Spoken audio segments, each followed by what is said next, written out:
के इस जानदार और शानदार पब्लिक मीटिंग में हमारे मंच पर उपस्थित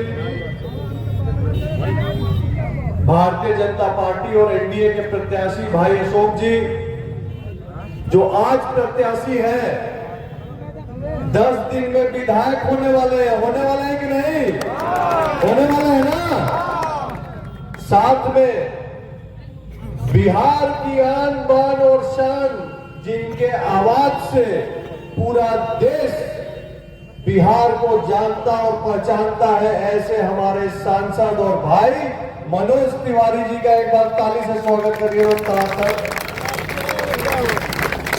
मिथिलेश बाबा हमारे बीच में है,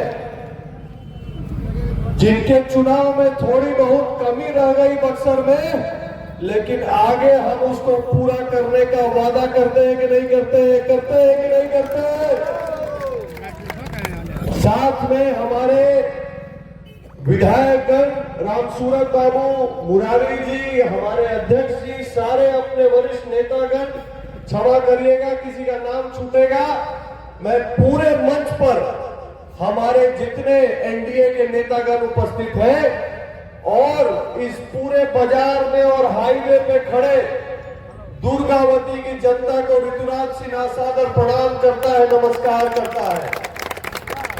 हम आरा जिला के बानी कोइलवर के नीचे बहियारा गांव होगा। ये चुनाव परिवारवादी ताकतों को ये समझाने का है कि धमकैला से चुनाव नहीं होके चुनाव लड़ने के लिए झुकना पड़ता है, जनता का आशीर्वाद मांगना पड़ता है, बड़े बुजुर्ग का स्नेह प्राप्त करना पड़ता है, धमकाना नहीं पड़ता है। ये जो सोच है कि ये रामगढ़ की सीट किसी एक परिवार की जागीर है, ये सोच सही है कि गलत है? आप बताइए, दोनों हाथ मिला के बताइए, गलत है कि नहीं?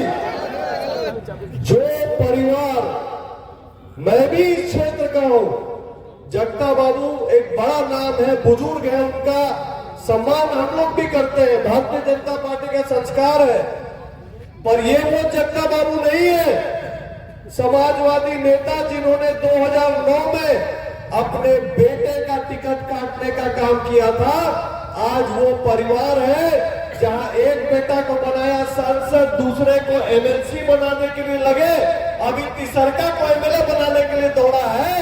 ये परिवारवाद है कि नहीं? बताइए, परिवारवाद है कि नहीं? अगर ये परिवारवाद है और परिवारवाद जब घमंड में तब्दील होता है, तब इसी दुर्गावती की भूमि पर लोग आकर भाषण देने में कहते हैं कि 13 को पिटाया था कि 30 को पिटाया था, अगली बार 300 बूथ पे पिटाएगा। ये भाषा शैली लोकतंत्र की भाषा शैली है क्या? लोकतंत्र में इस तरह से वोट मांगते हैं क्या? आप मेरे को एक बात बताइए, आपका भाई हूं, मुझे एक बात का बस जवाब दे दीजिए, मुझे ज्यादा नहीं बोलना है। मैं भी मिथिलेश जी और मनोज जी को सुनने के लिए आया हूं। कुछ लोग यहां कह रहे थे कि दबदबा था, दबदबा है और दबदबा रहेगा। मैं दुर्गावती की जनता से पूछने आया हूं कि यहां दबदबा चलेगा कि ये चलेगा कि लोकतंत्र था, लोकतंत्र है और लोकतंत्र रहेगा। यहां नेता का बेटा नहीं, समाज सेवी, रात को 12 बजे 1 बजे एक फोन पे दौड़ने वाला।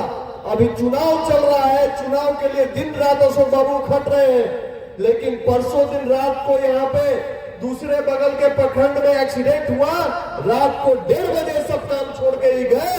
ये नेता चाहिए, ये जनसेवक चाहिए, ये चाहिए रामगढ़ का प्रतिनिधि हमको असेंबली में, चाहिए कि नहीं चाहिए?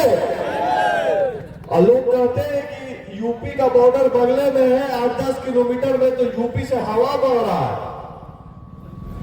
तो हम तो ये कहेंगे कि यूपी का हाथी बैठ गया है, हथिया चल नहीं रहा है, हाथी बैठ गया है और योगी बाबा का मैसेज आ गया है, अबरी बार बटना नहीं है, क्योंकि बटेंगे तो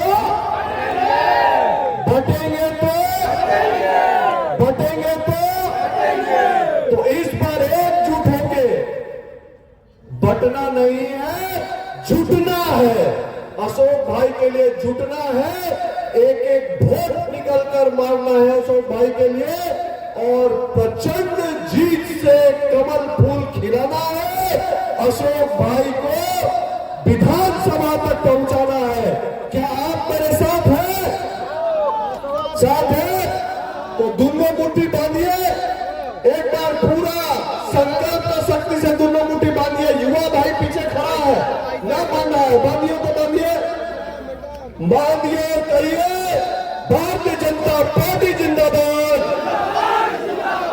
भारतीय जनता पार्टी जिंदाबाद।